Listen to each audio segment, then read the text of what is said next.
আওয়ামী লীগ নিষিদ্ধের দাবিতে সারা দেশে জুলাই পয়েন্টে গণজমায়েত করবে এনসিপি। এ নিয়ে আরও জানাতে রাজধানীর শাহবাগে আছেন সহকর্মী নীল মাহবুব। আমরা সরাসরি চলে যাব সেখানে। নীল,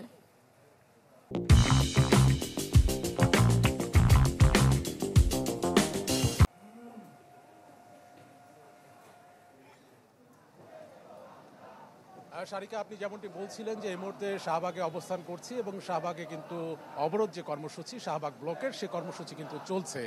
যদি এর আগের কথা বলি তাহলে কিন্তু এটি গণ অভ্যুত্থান সফলভাবে শেষ হয়েছে এবং তার ফলশ্রুতিতে কিন্তু ফেসিবাদ সরকারের পতনও হয়েছে, কিন্তু আন্দোলন এখনও চলমান আছে এবং এখানে যে আন্দোলন চলছে সেখানে কিন্তু 3 দফা দাবির আওয়াজ উঠেছে। আমাদের সাথে আমাদের সহকর্মী আছে জুম্মাতুল বিদা।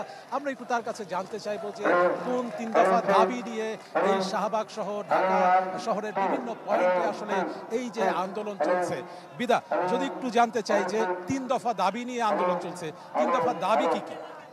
নীল, শুরুতেই জানিয়ে রাখি যে দীর্ঘদিনের যেই চাওয়াটি ছিল সাধারণ ছাত্র জনতা, সেটি হচ্ছে আওয়ামী লীগকে দলগতভাবে আসলে দল হিসেবে বিচারেন, সেই বিষয়টিকে মাথায় রেখে 3 দফা দাবি দেওয়া হয়েছে। যার প্রথম দাবিটি আসলে তারা বলেছেন যে আওয়ামী লীগকে নিষিদ্ধ সংগঠন ঘোষণা করে তার কিন্তু সন্ত্রাসী সংগঠন ঘোষণা করে নিষিদ্ধ করতে হবে। এবং দ্বিতীয় যেই দাবিটির কথা বলা হয়েছে, যেখানে বলা হয়েছে আন্তর্জাতিক অপরাধ ট্রাইব্যুনালের আইনে দল হিসেবে আওয়ামী লীগের বিচারের বিধানটি করতে হবে। একই সাথে যে জুলাই ঘোষণাপত্র 31 ডিসেম্বর প্রকাশিত হওয়ার কথা ছিল সেটি তাড়াতাড়ি আসলে জারি করার দাবিটিও এই 3 দফার শেষ দফায় আসলে যুক্ত হয়েছে। আন্দোলনগুলো চলছে 36 ঘন্টা পেরিয়ে গেছে এবং ছাত্র জনতা সহ দল মত নির্বিশেষে যেই অবস্থান কর্মসূচি দিয়ে শুরু হলো যমুনার সামনে, এটি শাহবাগ থেকে এখন ছড়িয়ে গিয়েছে কিন্তু ঢাকা সহ ঢাকার বিভিন্ন প্রান্তে। যদিও যারা নেতৃত্বে ছিলেন, অর্থাৎ যারা এই ডাকটি দিয়েছিলেন, তাদের পক্ষ থেকে বলা হচ্ছে যে গণজমায়েত করতে যেই প্রধান সড়কগুলো রয়েছে এগুলো যাতে কোনোভাবে আসলে আবদ্ধ করে ফেলা না হয় কিংবা ব্লকেডের আন্ডারে না নেওয়া হয়। আপনার দৃষ্টিকোণ থেকে শুধু যদি জানান যে কি অবস্থা চলছে অন্যান্য জায়গা সহ এখন যে ব্লকেড কর্মসূচি চলছে। এখন আসলে এই যে শাহবাগে যখন আমরা আছি তখন আমরা কিন্তু দেখতে পাচ্ছি যে শাহবাগের সাথে যে সড়কগুলোর আসলে সংযোগ আছে প্রত্যেকটা জায়গায় কিন্তু কাঁটাতারের ব্যারিকেড দেওয়া আছে এবং বলা হচ্ছে যে খুব জরুরি সেবা ছাড়া এই ব্যারিকেড ভেঙে আসলে কেউ কোনো জায়গায় আসলে যেতে পারবে না। এবং আজকে সরকারি ছুটির দিন বিধায় আসলে দীর্ঘ যানজট কিন্তু আমরা আসলে দেখতে পাচ্ছি না। তবে বিধা, আরেকটি কথা আপনার কাছে জানতে চাই যে তারা কি আসলে নির্দিষ্ট কোনো সময় নির্ধারণ করে দিয়েছে কিনা যে আন্দোলন আসলে কতদিন পর্যন্ত চলবে? যে সময় সীমার কথা বলছেন, সময় সীমাটি এমনভাবে বলা হয়েছে যে যতদিন না পর্যন্ত এটি কার্যকর হবে, যতদিন না পর্যন্ত তাদের এই 3 দফা প্রাপ্তি হবে, ততদিন পর্যন্ত তাদের এই আন্দোলনটুকু তারা চালিয়ে যাবেন। সেক্ষেত্রে আসলে কতদিন পর্যন্ত এটি চালিয়ে যেতে হবে এটি কিন্তু এখন দেখার অপেক্ষা। কারণ অন্তর্বর্তী সরকার এই দাবি দেওয়ার ভিত্তিতে কখন নাগাদ তাদের সিদ্ধান্তটুকু নিবে, কি ধরনের সিদ্ধান্তটুকু নিবে, এবং এই ধরনের সিদ্ধান্তের ক্ষেত্রে রাজনৈতিক হস্তক্ষেপ কিন্তু একটু বড় অংশ জুড়ে থাকে।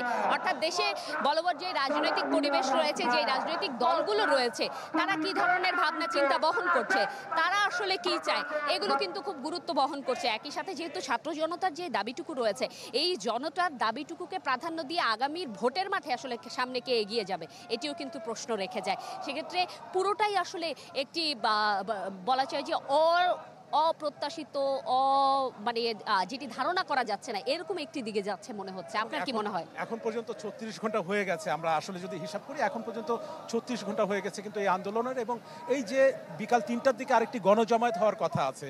এবং আমরা যদি একটু জানতে চাই বিদা যে এই গণজমায়েতে আসলে কারা কারা কোন কোন দল এনসিপি সহ আসলে অংশগ্রহণ করবে।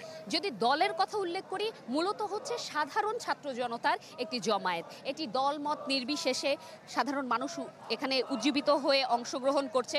শুরুতে ডাকটি একেবারে জুলাই অভ্যুত্থানে যারা নেতৃত্ব পর্যায়ে ছিল, অর্থাৎ হাসনাত আবদুল্লাহ যখন তারা সমন্বয়ক ছিল, সেই হাসনাত আবদুল্লাহর মধ্য দিয়ে ডাকটি আসে যমুনায়, যার সাথে একে একে নানা শ্রেণী পেশার মানুষ দলমত নির্বিশেষে আমরা যুক্ত হতে দেখেছি।